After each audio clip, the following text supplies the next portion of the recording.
Hi, and welcome back to the Inside of My Head, where I'm sure that you're aware that Powerhouse Animation, the studio behind the gloriously gory Castlevania, are working on a Skull Island anime. And details are thin on the ground, but that will not stop me speculating.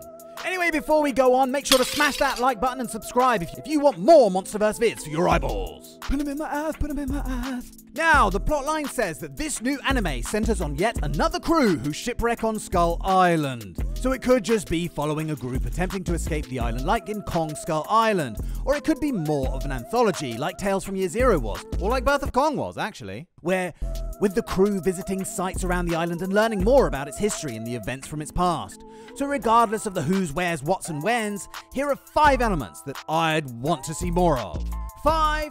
Kong origins. Now at this point, most of us know about how our Kong was orphaned by skullcrawlers, and as that was covered fairly comprehensively in Birth of Kong, I don't think we need to see any more of that. Oh, Kong boobs! But that's not the Kong origin I'm talking about. I'm talking about how the Kongs, as a race, came to be such a force in Hollow Earth, and came up from Hollow Earth to become the dominant society on Skull Island. It would examine the inner workings of the societal structure, their conflicts with other species, but also the struggles within the group, to be the alpha, for example. And maybe this would lead into the start of the Titan War with the Godzilla species. Hopefully it would also explain what happened with the Kong that supposedly drove Godzilla out of his lair, and clarify that whole situation. If you haven't seen my video on that yet, go check it out! Now I know what you're thinking, Should I click off this and go check out some trying on videos? No, the other thing you're thinking! And yes, of course I would love to see the full-blown Titan War between the Kongs and the Godzillas, but I think if I had to choose, I would prefer to see that done in live action with the budget of a blockbuster movie behind it. What the fuck? Stranger Tides cost me $400 million? And speaking of which,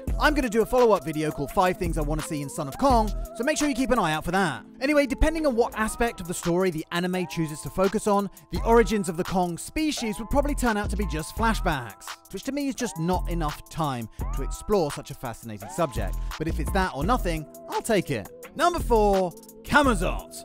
Although not my favorite of the Titans, Camazotz is still a worthy foe, so I would love to see an animated version of this guy. He's a giant bat with a supersonic screech that can shatter skyscrapers. And his tussle with Kong in Kingdom Kong ended with the colossal flying beast being tossed back down into his cave, so its fate remains unknown. So could it return to try and plunge the world into darkness again? Should he be Kong's main enemy in the anime series? Probably not, but I'd love him to make an appearance. At number 3, I've put Death Jackals.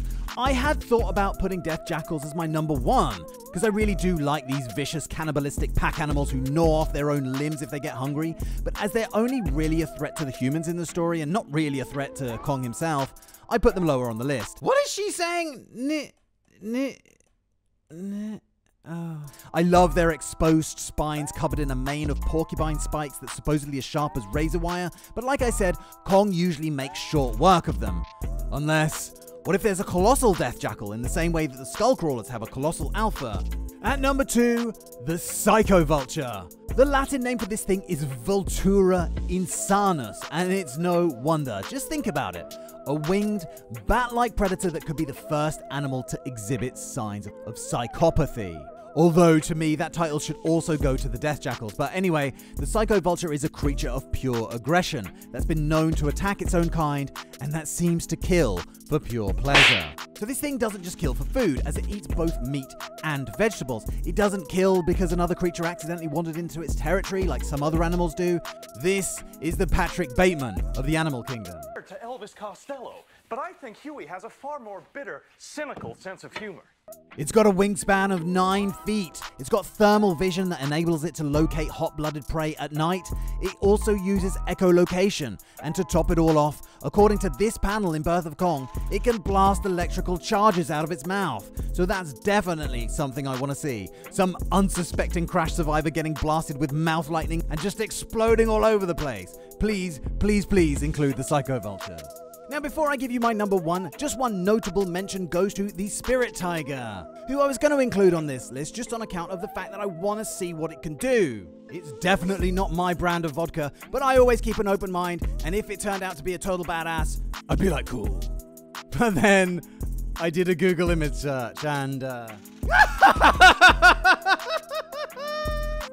I'm sorry, White Tiger fans, but I just cannot do it. So my number one is a bit of a curveball. The main thing I want to see in the Kong anime is crossovers.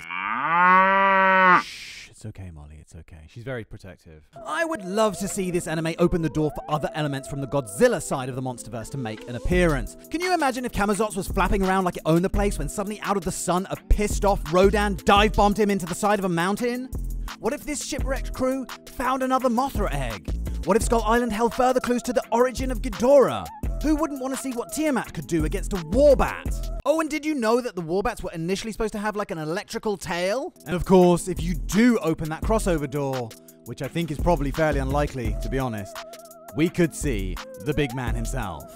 So those are my 5 things that I'd love to see in the Skull Island anime. So get in the comments and let me know what you would want to see. I'm going to start work on a video about 5 things that I would want to see in Son of Kong, as well as 5 little-known monsters of Skull Island, and further down the road, a review of Godzilla Unnatural Disasters, which is a compendium of Godzilla Legends, Godzilla in Hell, and Rage Across Time. So make sure you stick around for all that stuff. And in the meantime, thank you very much for watching, and I will see you very soon for the next one. And cheerio, bye!